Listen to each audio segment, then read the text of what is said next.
Even though the latest MatePad Mini has joined the Huawei tablet family, there are now 5 major series of Huawei Pad: Pro, Air, Standard version, SE, and Mini. My favorite is still the Air series, especially this year's new MatePad Air. The 12-inch body can get the full experience of MatePad tablet and Hongmeng system at an affordable price. Huawei has played with the design of MatePad Air.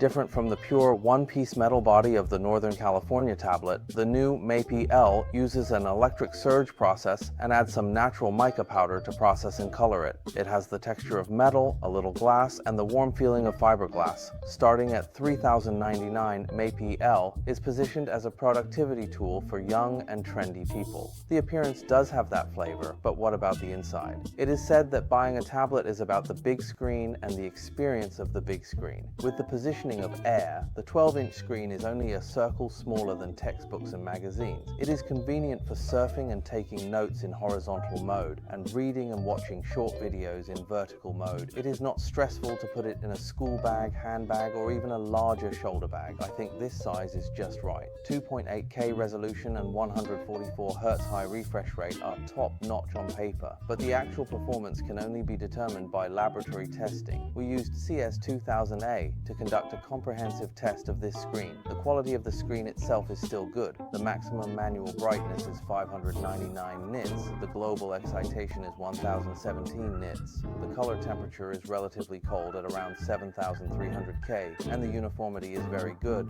up to 96.96%.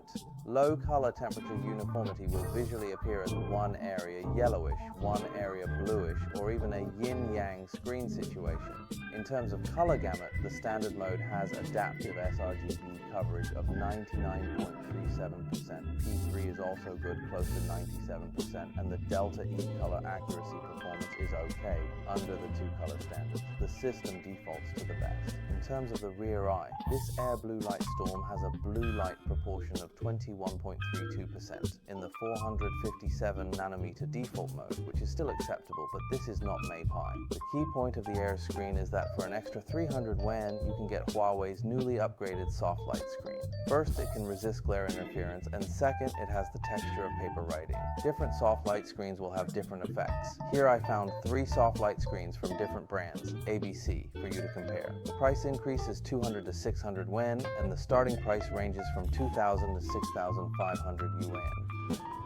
First of all, the soft light screen's anti-glare effect mainly relies on the many tiny pits on the surface of AG glass to disperse light, which is the so-called slow reflection.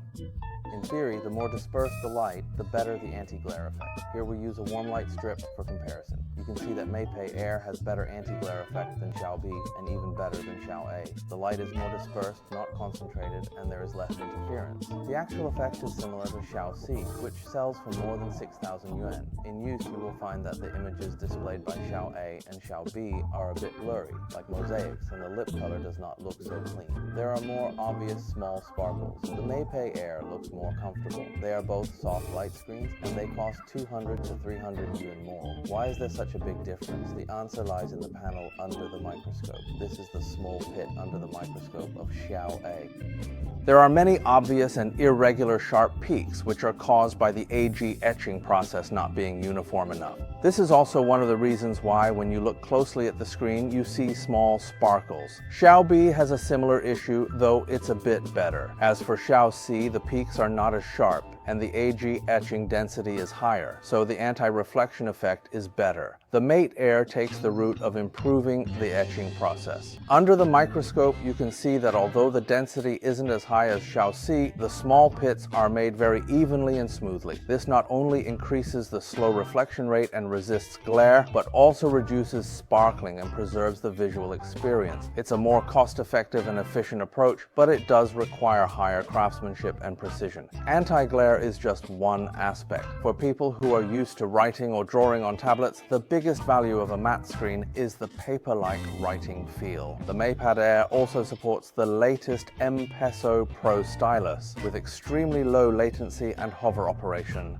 There is a shortcut menu when drawing, and it also supports side hanging. It really feels more like a serious pen. If you also use a flesh-colored screen, then I strongly recommend that you replace this transparent drawing pen head with this writing pen head. The damping is just right when you write, and the writing texture is first class, just like writing on paper. If you look at the other end of the pen, there is a microphone behind the Huawei logo and a button on the top to directly call Xiaoyi. This design is quite wonderful. If you are stuck in inspiration, do not shake the pen head, just ask Xiaoyi directly. When buying a Huawei tablet, in addition to the hardware, you also buy the Huawei ecosystem and Hongmeng experience, which is comparable to your own mobile phones, computers, TVs, and even headphones, speakers, and phones. Interoperability of watches, bracelets, and glasses, cross-terminal collaboration, cross-screen extension, multi-device flow, etc. These are the old advantages of Huawei's ecosystem. What's interesting is that until today, it is still the only one in the world that can compete with Apple's ecosystem. The breadth and depth of its ecological construction are what other domestic brands need to catch up with, especially after the native Hongmeng. The ecological moat has been strengthened, and this advantage will be magnified. However, unlike Apple's ecosystem, Huawei will not hesitate to give some functions of mobile phones and computers to tablets and try to maintain the uniformity of experience between devices as much as possible under the premise of performance. For example, it is the first MatePad Air series natively equipped with Hongmeng 5 system. You can even install Hongmeng PC version of applications directly on the tablet. I counted, and there are currently 15 PC applications online in the tablet market, such as WPS KG Viewer and Zhongwang CAD. These are all old friends. Jianying Professional Edition, look at this UI and interaction, then turn on this free multi-window mode. Who would not be confused when seeing it? EV screen recording, do not think it is just an ordinary screen recording software. Click here for online live broadcast of games, online teaching, and a tablet can handle it directly. Even Mate2Shuchu has a PC version, so do not say that tablets are not suitable for self-media anymore. With Dongfeng Wealth, this dashboard and information board make you feel like you own the world. For students who haven't achieved financial independence yet, I strongly advise against touching stocks, which are like wild beasts. Also, the excellent Chromium-based browser from Hongmeng Computers, HiTai browser, is now available directly on the tablet. If, like me, you usually use Chrome on your computer, then with HiTai, you can seamlessly start using it, and the experience is virtually identical. Even browser extensions can be installed. There are also tools like Jiwang, Shimo Docs, and various mind mapping tools, but I won't go into detail here. You could say the MatePad Air is like the youth edition of a Hongmeng computer, and the value of developing once and deploying across multiple platforms keeps increasing. Besides making the tablet resemble a PC, the MatePad Air's multitasking interactions in regular tablet mode are also quite efficient, especially with the new full-top multi-window feature. You can multitask across apps like this, and the window sizes can be freely adjusted, both neat and efficient. Speaking of efficiency,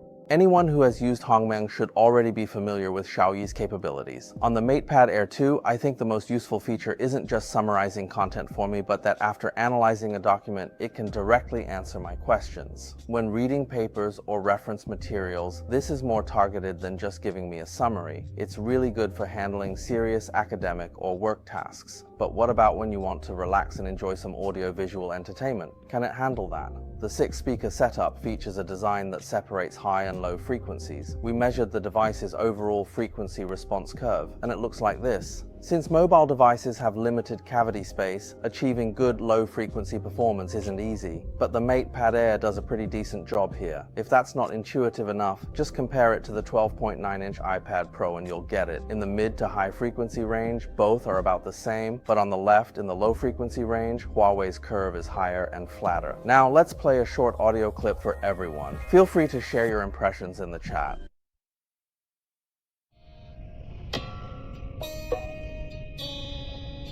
With you and me? On this very night, as the darkness deepened, I found myself twitching my hand, a nervous habit that had become all too familiar.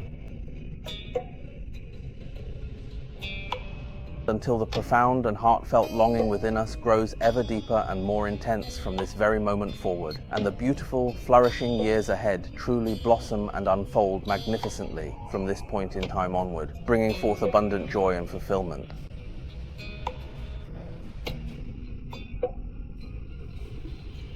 Speaking of gaming and entertainment, we actually tested Honor of Kings natively on HarmonyOS with ultra-high frame rate and high-definition graphics, and overall it was quite stable. The device only heated up to just over 37 degrees. As for Peacekeeper Elite, running smoothly at 90 frames per second was also no problem, with little pressure. The battery is 10,100 mAh, which is already quite large for a 12-inch tablet, so you don't have to worry about battery life. The fast charging is 66 watts, and in our tests, it took exactly an hour and a half to fully charge. The key point is that it supports UFCS Fusion fast charging. If it could also support the same high-power PD protocol, that would be even better.